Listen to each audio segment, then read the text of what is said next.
1 Chronicles 5. The sons of Reuben, the firstborn of Israel. He was the firstborn, but because he defiled his father's bed, his birthright was given to the sons of Joseph, son of Israel, so that he is not enrolled in the genealogy according to the birthright. Though Judah became prominent among his brothers, and a ruler came from him, yet the birthright belonged to Joseph. The sons of Reuben, the firstborn of Israel: Hanok, Palu, Hezron, and Carmi. The sons of Joel: Shemaiah, his son; Gog, his son; Shimei, his son; Micah, his son; Reaiah, his son; Baal, his son; Beerah, his son, whom King Tiglath-Pilneser of Assyria carried away into exile. He was a chieftain of the Reubenites, and his kindred by their families, when the genealogy of their generations was reckoned, the chief, Jeiel, and Zechariah, and Bela, son of Azaz, son of Shema, son of Joel, who lived in Aroer as far as Nebo and Baal-meon. He also lived to the east as far as the beginning of the desert, this side of the Euphrates, because their cattle had multiplied in the land of Gilead. And in the days of Saul they made war on the Hagrites, who fell by their hand, and they lived in their tents throughout all the region east of Gilead. The sons of Gad lived beside them in the land of Bashan as far as Salekah: Joel the chief, Shapham the second, Jani and Shaphat in Bashan, and their kindred according to their clans: Michael, Meshullam, Sheba, Jorai, Jachin, Zia, and Eber, 7.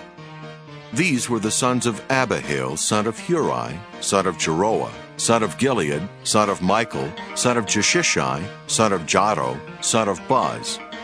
Ahi, son of Abdiel, son of Guni, was chief in their clan. And they lived in Gilead, in Bashan and in its towns, and in all the pasture lands of Sharon to their limits. All of these were enrolled by genealogies in the days of King Jotham of Judah, and in the days of King Jeroboam of Israel. The Reubenites, the Gadites, and the half-tribe of Manasseh had valiant warriors, who carried shield and sword, and drew the bow, expert in war, 44,760, ready for service. They made war on the Hagrites, Jeter, Naphish, and Nodab.